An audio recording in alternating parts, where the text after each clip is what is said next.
Hello, everybody, and welcome to the Something Something podcast. My name is Eric Kasloff, and ladies and gentlemen, with me as always is Larry Sands. How's it going, Larry? Man, oh man, it's getting a little bit better, Eric, now that I heard that. That's the first Yeah, that's the first time you've um, said that all year. I'm gonna get right into it. I almost died, ladies and Yeah. gentlemen. Yeah, no That's why joke. we were gonna do a wrap-up show for the year, but I got a Yeah. pretty bad infection in my leg, and I've talked about my health issues. Here's where I'll get the highlights of the story. I went to a hospital near me in Hackensack, New Jersey. They were afraid to touch my leg because of all my other health issues. So a doctor who works for them, while he was looking at one of my wounds, now again, this man's paychecks say Hackensack University.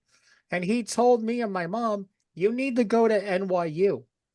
So I was in that hospital for 11 days, in NYU for 11 days, came home for 2 days, went back to NYU for like another 5 or 8 days, came home for 2 days, went back to NYU for a long time.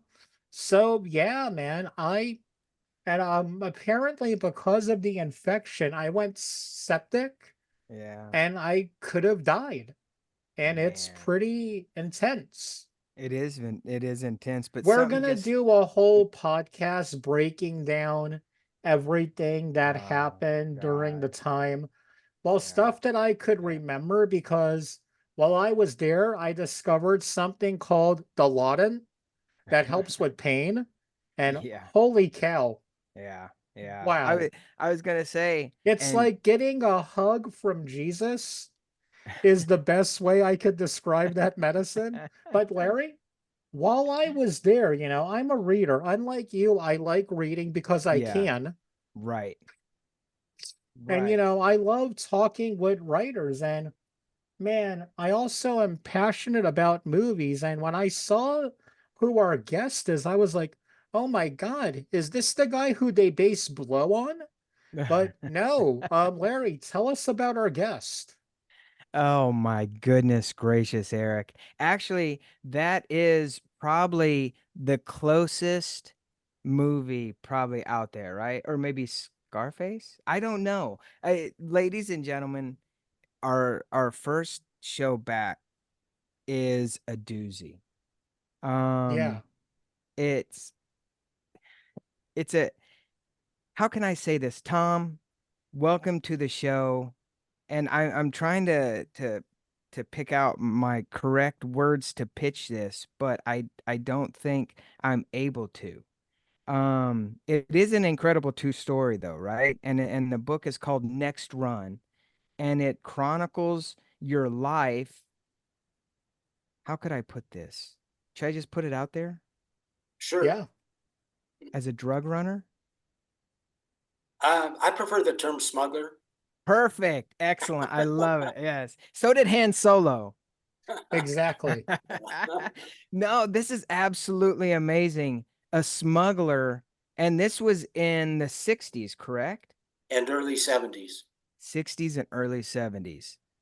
Wow. Tell us about your book Sure. and everything that has gone on with it.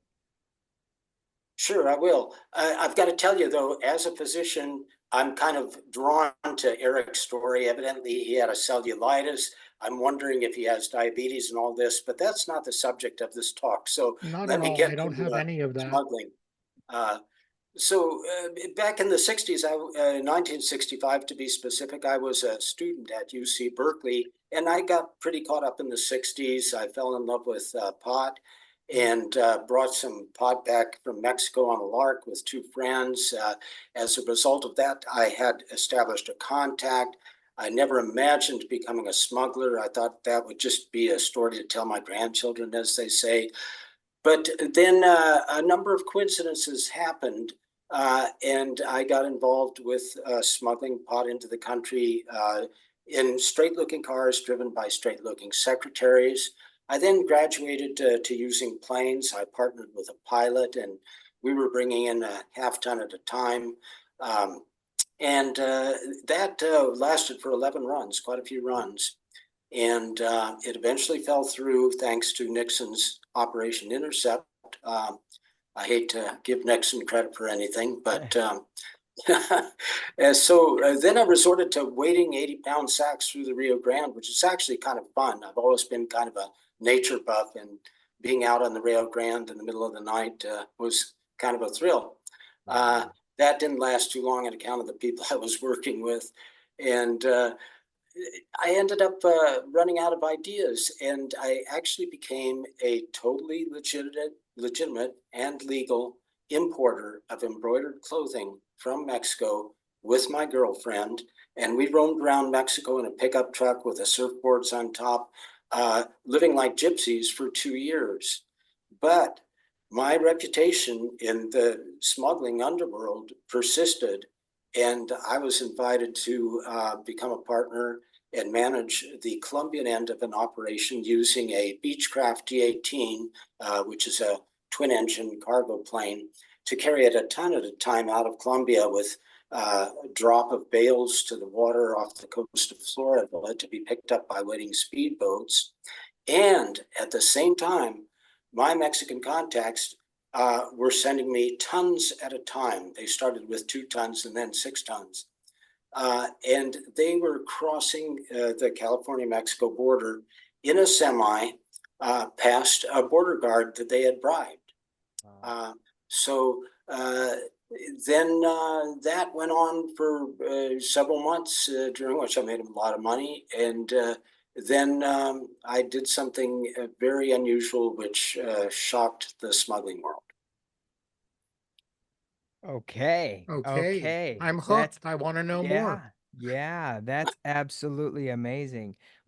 When you were doing all this, and maybe this is a 2-part question, is when you were doing all this, did you realize at the time, and this may be a weird question, did you realize at the time what you were doing?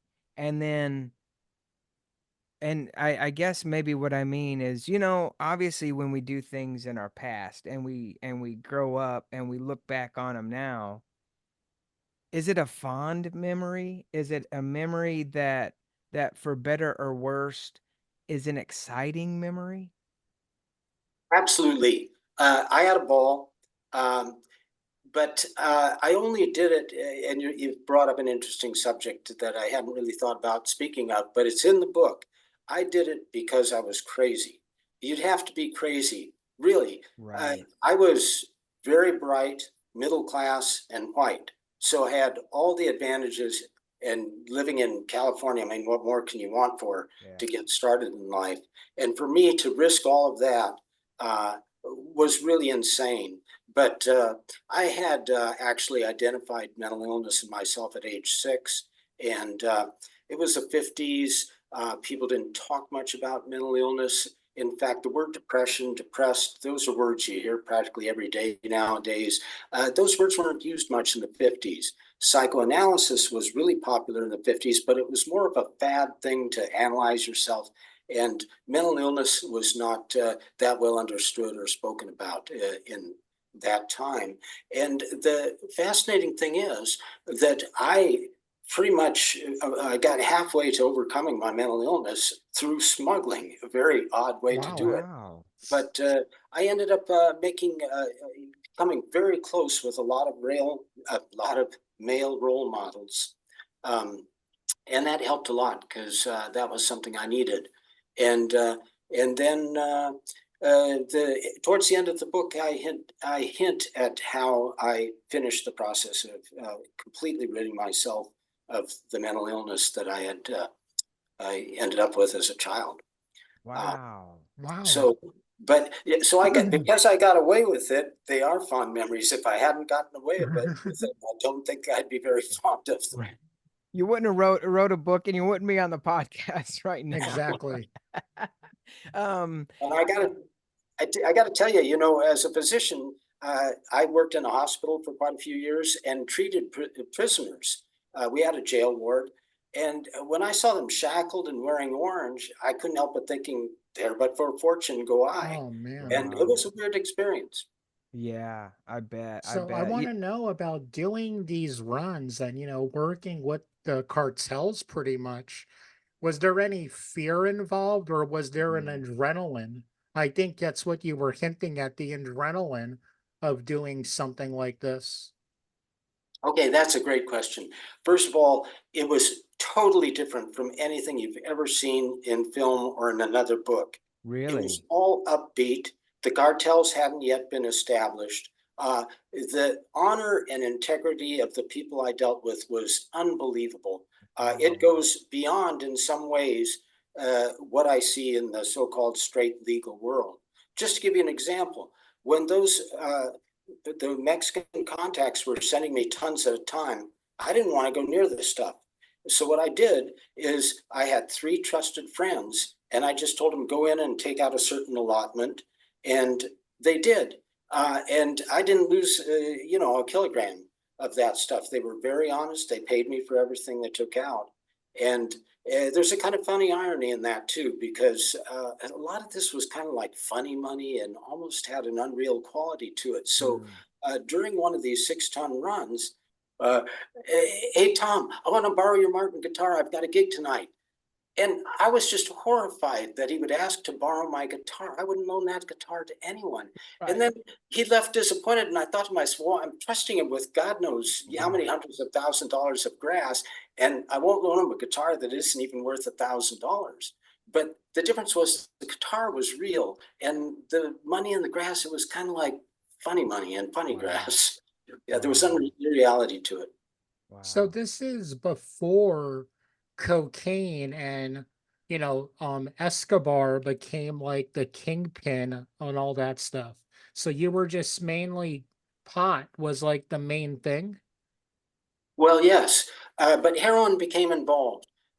There was constant pressure for me to move heroin, which I turned down.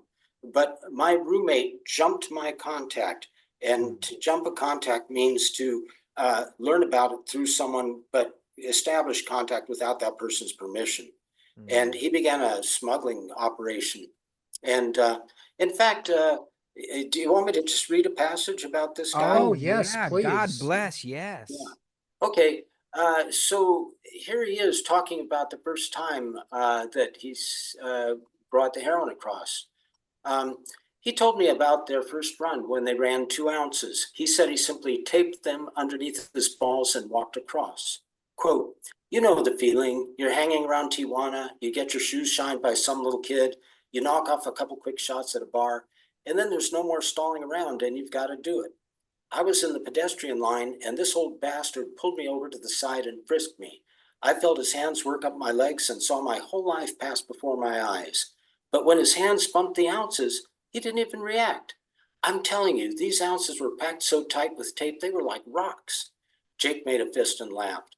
He must have thought I had cast iron balls or something. Ha ha, not to mention the size. I'll tell you though, Tom, having money has really changed my life. When I think back to the way I was living just 6 months ago, I realize I didn't like myself very much. Like that time I got busted for having a kid in my car. I was dealing dime bags on the street and cutting guys up in card games just to stay alive. Now I don't have to mess with any of that. That's what money can do for you. It can allow you to become a better person. Jake rocked back in his chair and laughed. He was a keenly intelligent guy who saw the irony in everything he was saying and loved it. He had his hands clasped behind his head and grinned. Yep, he concluded, it's nice to be able to afford morals. Wow.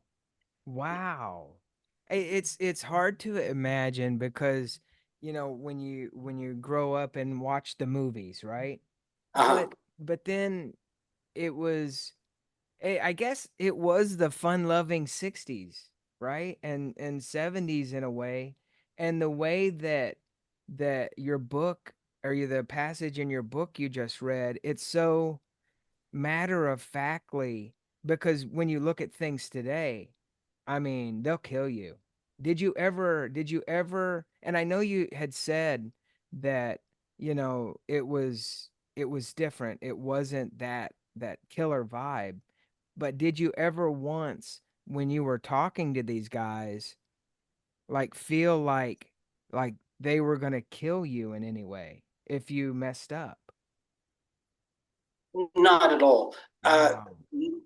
and that's despite the fact that one of my contacts did commit an assassination, which I'll tell you about in a second. Wait, But what? Whoa. he What? committed an assassination. Yeah. Go on. Well, Oh, I'm going to tell you about that. But first, I Okay. want to emphasize these guys became my best friends. We wow. were Right. extremely close. Uh, we cried together. We shared our most intimate thoughts together. I loved these guys, and I'm sorry they're both dead at this point. But, and they were very honorable, very nice guys. And the one in particular, uh, his name was Abelardo, and he was very thoughtful and kind. However, the head of the state police of the state of Sinaloa was a prick and had killed people for no reason, just for the pleasure it gave him. And he, at one evening, accosted Abelardo's brother in his home. And his brother stepped in front of his wife, his own wife, to protect her. The chief shot him with a 357 Magnum with one bullet. It passed through both the guy and his wife and killed them both. So Whoa. Abelardo drove to Tucson, bought a used Mustang, drove back to Culiacan, hired a driver and a pistolero, and the pistolero was and two machine guns, and the pistolero was under strict orders not to shoot unless Abelardo first missed. And when the chief stepped out of his office, Abelardo cut him down with a spray of machine gun fire.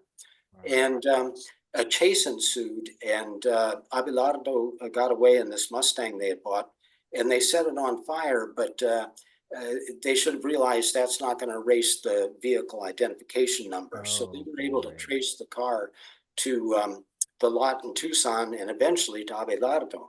But Abelardo had friends in the police department, so he got tipped off, and he became a fugitive for a couple of years. He went into very deep hiding. Just virtually no one knew where he was. But after a year or so, he got word to me that he wanted to meet me and my girlfriend. This is when we were importing embroidered clothing. And I was very honored. And I met him in downtown Guadalajara. And he said that he had learned a lot in the Sierra where he was hiding. He had learned how to grow sin semilla, which was new in the early 70s. It had just been kind of developed. And he had a bunch of fields that were going to, mature. And he wanted to show me the fields. And I was dying to see a field because I had never seen one before. But he said it was a 2-day burro ride deep into the Sierra. And he said that my girlfriend couldn't come. And he assured me it's not because I don't trust her, because she's your woman. I trust her completely. But a blonde in this area would attract way too much attention. Right. And I couldn't leave my girlfriend stuck in Guadalajara for a bunch of days. So I had to pass up my one chance to see a field. Wow. Wow. Wow. Um, hey, here's a question. And and I know that you're a physician now. Did you know Spanish before doing all this, or did you teach yourself Spanish? I started teaching myself when I was 7, and uh, well, I was partially raised on a farm, and my grandparents' farm, and the farm next to them was owned by Mexicans, and they had 12 kids, and I loved Oh, playing with their kids, but I got frustrated when their kids would talk amongst themselves in their secret language. right. So I started trying to learn at age 7. I didn't get very far though. But then in junior high and high school, I learned a fair amount, Yeah. and then through smuggling, I got fluent. Oh, a lot, a Wow. lot. That's absolutely wild and insane. You know, it just occurred to me, a lot of people go and they do like extreme sports, right? Uh-huh. You became a smuggler. Wow. Wow. And you did mention Sinaloa, so was that almost like the start of the Sinaloa cartel? Well, Sinaloa was, kind of the drug growing center. There's also Durango, and I think I'm blanking on the other state nearby, but yeah, that was kind of where the grass was grown, and Culiacan was the place where the dealers lived, and kind of for good reason. I mean, it wasn't a tourist town, and probably in those days they wanted to lie low and not interfere in any way with the tourist trade. Right. Maybe, I'm not sure. Yeah. Although there was a fair amount of dealing going on in Mazatlan, which was a tourist town. Uh, but yeah, um, yeah. You want to hear another story? I've got I a Yeah. billion. absolutely. Well, here's another one about just one of the amazing coincidences that occurred to me, and also has a touch of irony in it. And this was during the plane runs, and my contacts felt this was such an ongoing operation that they needed a place to store the grass prior to our picking it up. So they created an underground cavern out of concrete, which What? was located at a remote ranchito south of Culiacan. And in the course of excavation, they unearthed a bunch of clay artifacts, pre-Columbian. And so I went to the cavern and I crawled through this narrow tunnel and got into the cavern. I looked at the grass, it was good. And as I was leaving the ranchito, the campesino who owned the ranchito came up and just gave me this box of artifacts.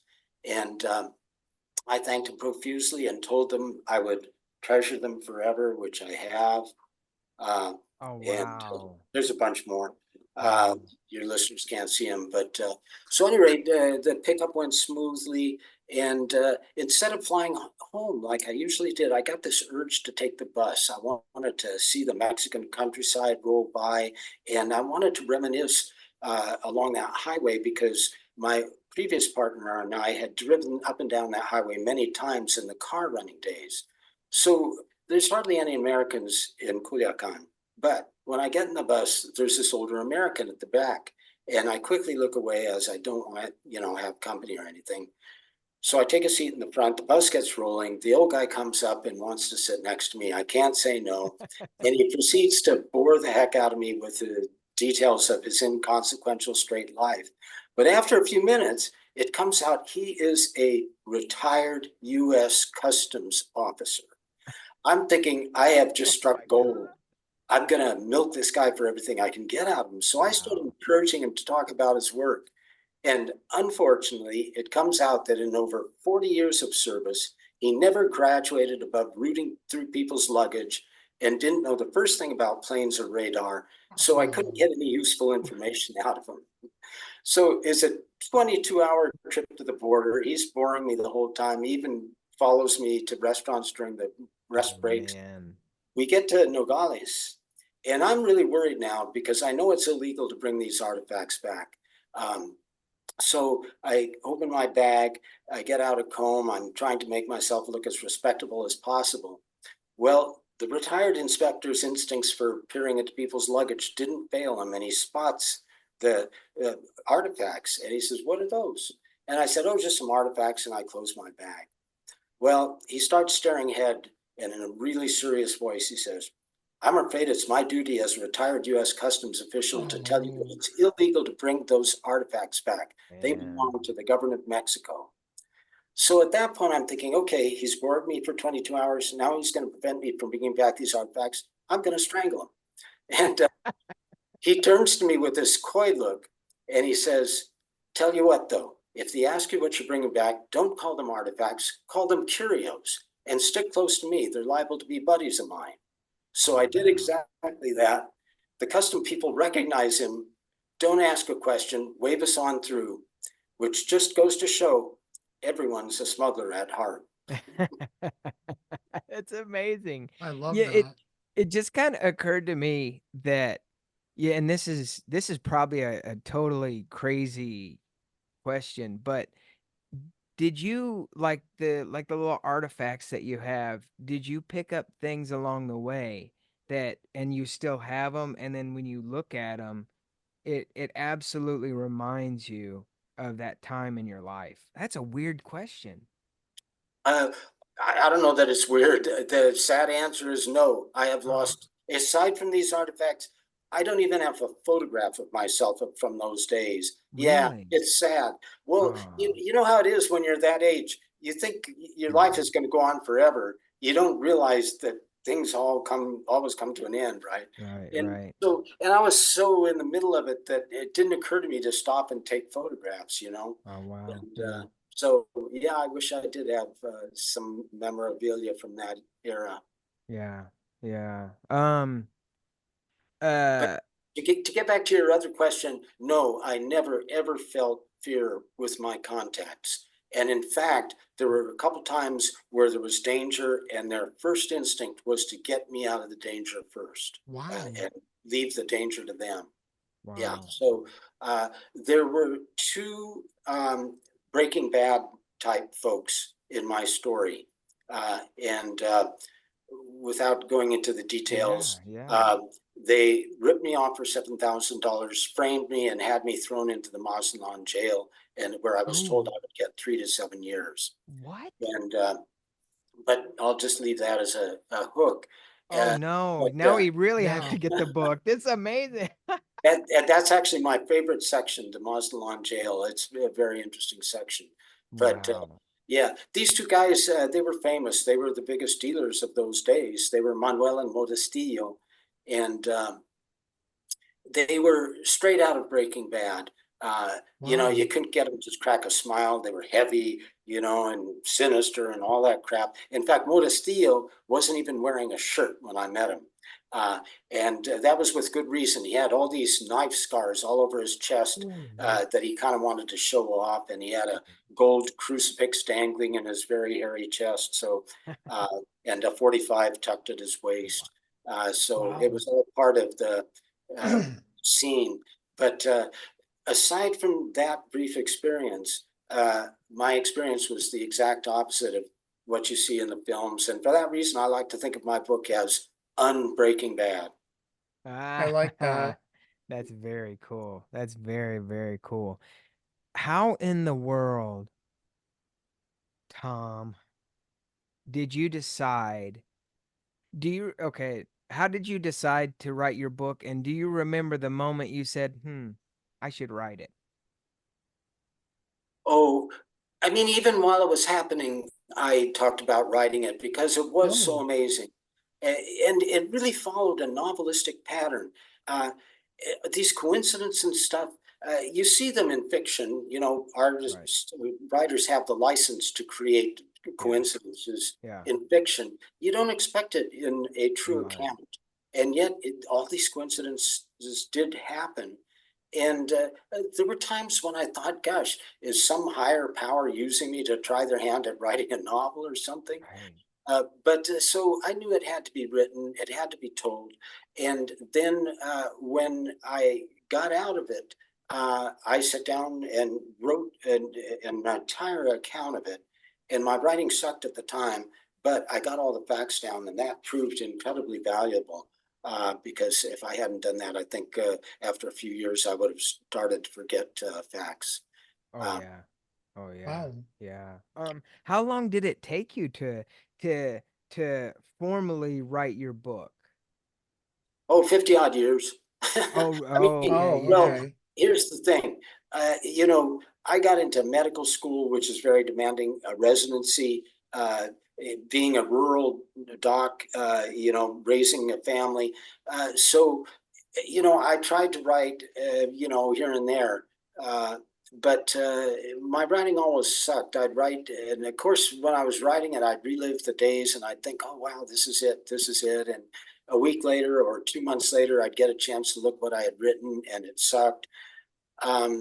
So for probably 4 decades or something, it was a very existential question for me. Was I ever going to be able to tell this story, Mm. or was I going to have to just give up and hire a ghostwriter to write it? And one time, about 5 years ago, I had a week or so free, and I wrote a bunch of stuff. I got busy. 6 months later, I went back and looked, and I thought, "Whoa, this is it! It's coming alive! I finally did Wow. it." Okay. And from that Okay. point on, my writing just improved by huge jumps. Wow. Wow. And it's interesting, I've thought to myself, it took me so long to get to this point, and I like teaching. I mean, I taught medicine, um, and I thought, well, how would I teach someone else so that they could, get to where I just got to a lot faster? And it's really a hard question to answer. It's sort of like the way a child learns a language. I mean, the child has no idea how they're doing what they're doing, but they get it. They get the language. But I Mhm. guess there's two things that I'd like to put out there for aspiring writers. And the first one is I think it really helps to understand people and what makes them thick, because in the end, you have to please them and you have to give them stuff that's interesting to them. You have to let go of what you personally find interesting and understand what do people in general find interesting. And the second thing, which you probably won't find in many how to write books, or maybe you will, I don't know, but I think sentence structure is very important. The mechanics, I think it's very much like telling a joke. When you tell a joke, the words have to come in a very certain order, or the thing's going to fall flat. Yeah. And do you guys remember EST by any chance? Erhard sensitivity training? No. For your No. listeners, this was this movement in the 60s, 70s, where you could take all your problems, imagine them in the box, and then blow the box up in your mind, and your problems would be gone. That kind of thing. So there was this one line article in a newspaper that I thought was an example of how to phrase a sentence, and it went like this. An EST graduate was hospitalized yesterday with lacerations to his forearm after punching his fist through a window which he had insisted was unreal. And so there's about 5 facts there. But if you scramble those facts in any other order, it's just not going to be as impactful. So I think that's an important thing for writers to understand. Very important. Mm. Very, and actually Eric is a writer Yeah. and director.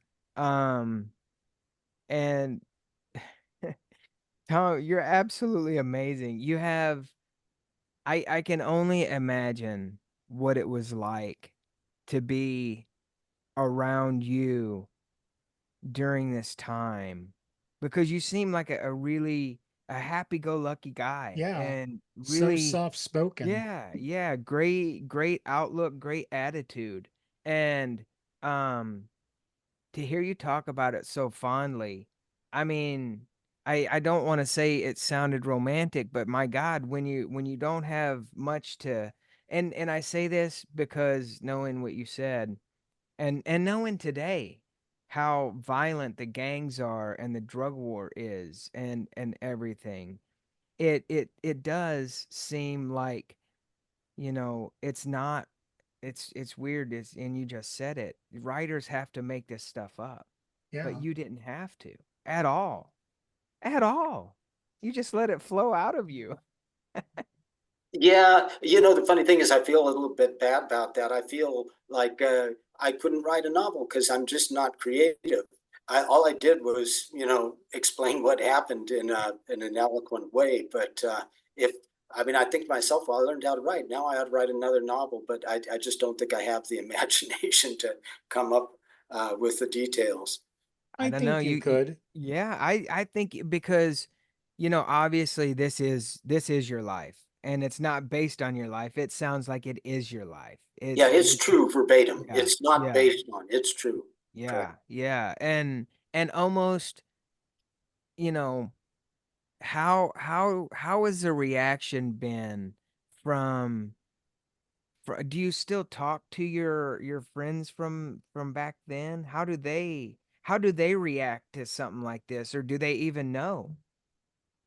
There's almost none of them left, sadly. Oh wow. Um, and I mean, the one that is left is my girlfriend. We broke up, but we remained very close friends. And Mm, she loved the book. She's yeah, in it.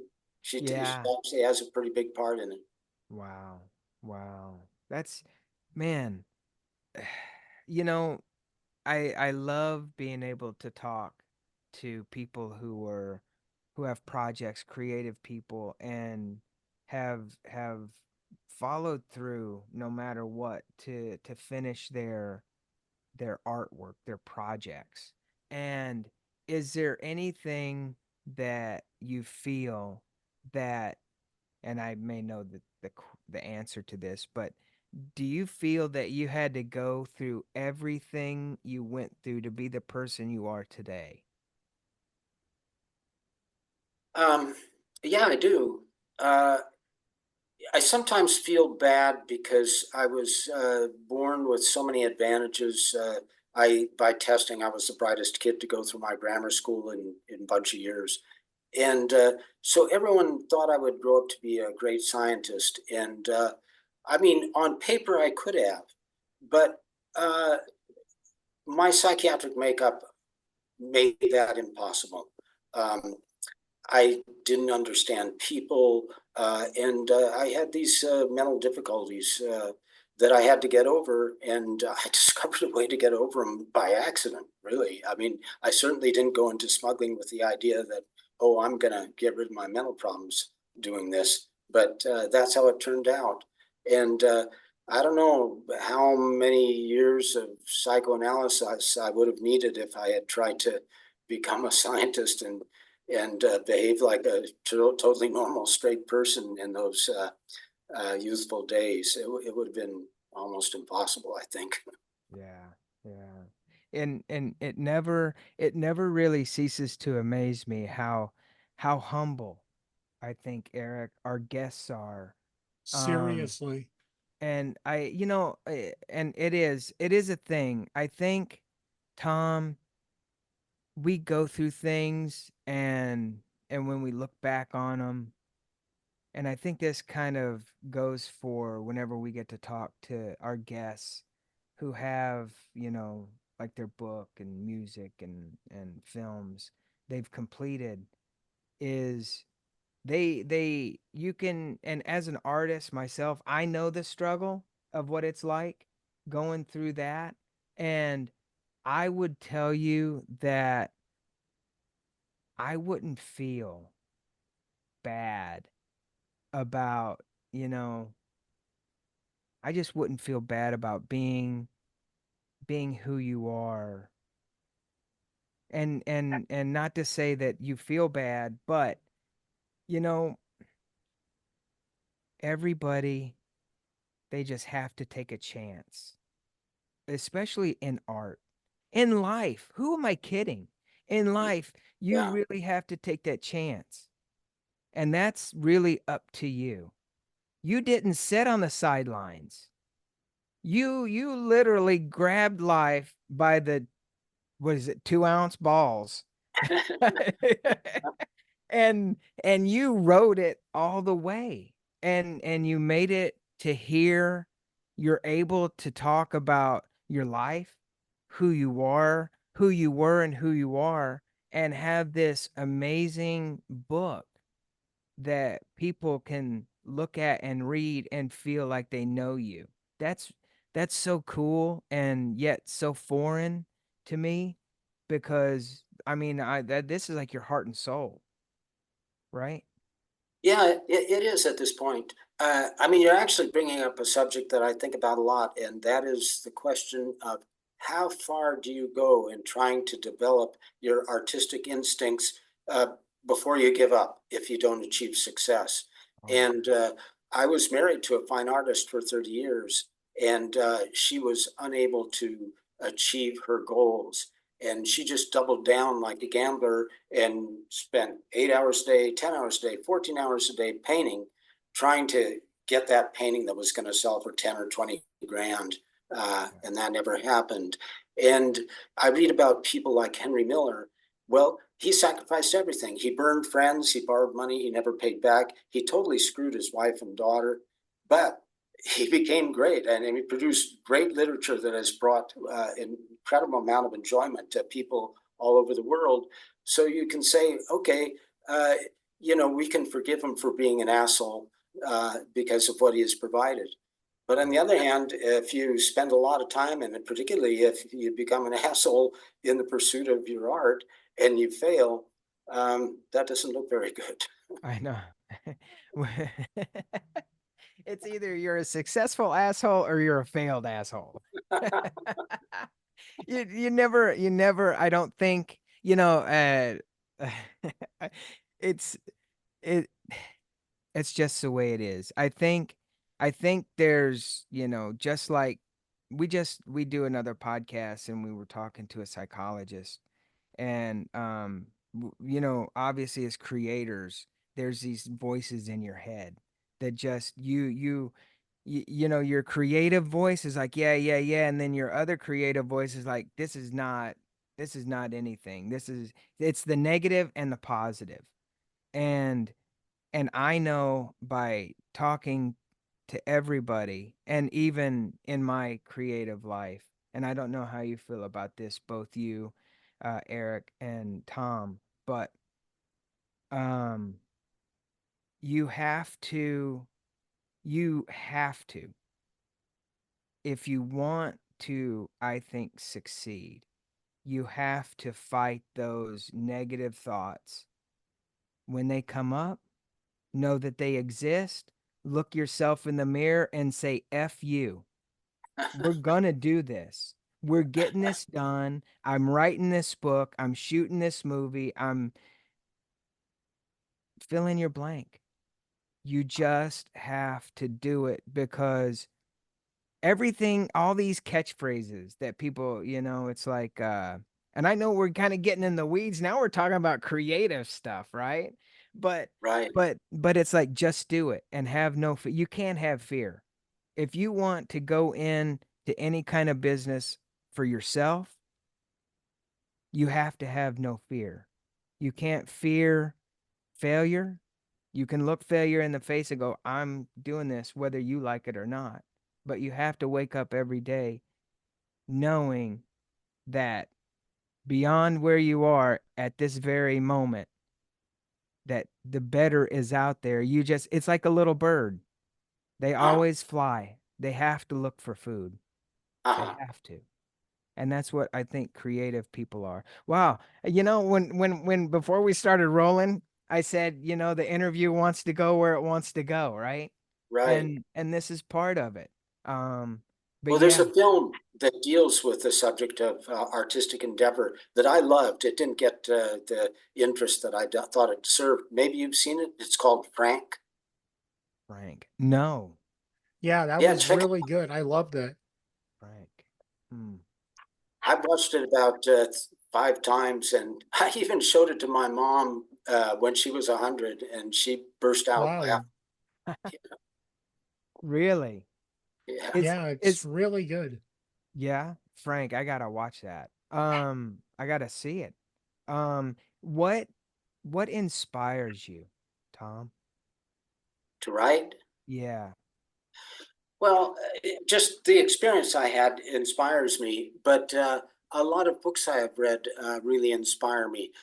When I decided I wanted to write, I just got a hold of every first person, true autobiographical type memoir that I could get my hands on, anything from Kit Carson's autobiography to Lauren Bacall's memoir. And a lot of other stuff. And they really inspired me. And I'd love to throw out some names. I guess at the top of the list, I would put Knut Hamsun. He's a Norwegian writer. He's the only writer I know of where I have enjoyed every single thing he's ever written, and he's written about 7 novels. Um, Wow.